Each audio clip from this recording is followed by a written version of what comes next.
Anisan'ny voasa hiatrika izany dinika savarananto karakarain'ny FFKM izany moa ny Premier Ministre ny lehiben'ny gouvernemanta ihany koa Andriamatoa Jean-Maire Berzika ity farany moa dia nitondra ny fomba fijeriny manoloana izay indrindra ny fampihavana-pirenena sy ny mahakasika ny fifidianana izay ho tanterahana eto amin'ny firenena. Vola rava Sirako Torsan.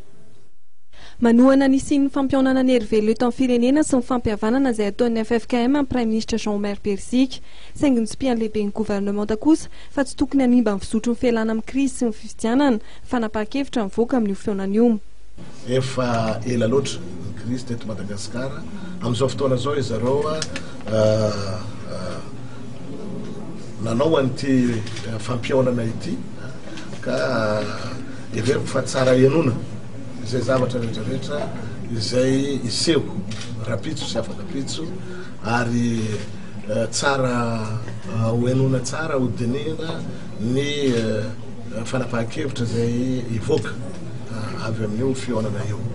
Tsy azo atao ny manosobotanana fotsiny le zavatra ataon'ny ray aman-dreny ataon'ny FFKM ohatr'izao fa kosa tsy tokony animba ny fizotra ny fialana amin'ny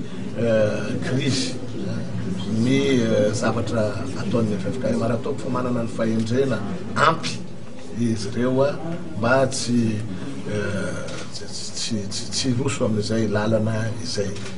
fa ny fiverenan-dalana anisan'izay zavatra tena sarotra indrindra. Mikasika ny fifidianana dia manamafy ny tokony hisiny tsy fiandanina eo amin'ny kambana ny gouvernemanta sy ny fampiasana ny fitaovam-panjakana amin'ny tombotsoa manokany atoko na vondrona politika amin'ny Prime Ministre. Tsy ampiasa ny fananam-panjakana eo am-pelatanana sy ny prerogative izay anananao mahampitondra ianao zany anaovana propagande na entina itariana vahoaka ifidy atsy na aroa. Mandritry ny fotoana fifidianana kosa dia fa niraisinay ny fanapahan-kevitra omaly tamin'ny filan-kevitra ny gouvernemanta fa misy fepetra tsy maintsy ajaina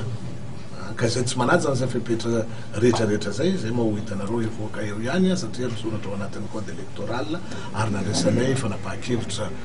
omaly dia tsy maintsy hiaran'ny sazy mifanaraka amin'izay. Momba ny fitakiana izay atao amin'ny tandro filaminana ny tokony hisiny teti-bola manokana momba ny fitandrona ny filaminana mandritra ny fifidianana dia laza ny Prime Ministre fa isan'ny fivoriana izay ho tanterahana miaraka amin'ny tandro filaminana ministry ny vola ary ministry ny fitsarana andiniana mikasika ny fomba ahafahana manatanteraka fifidianana anaty fitoniana tanteraka.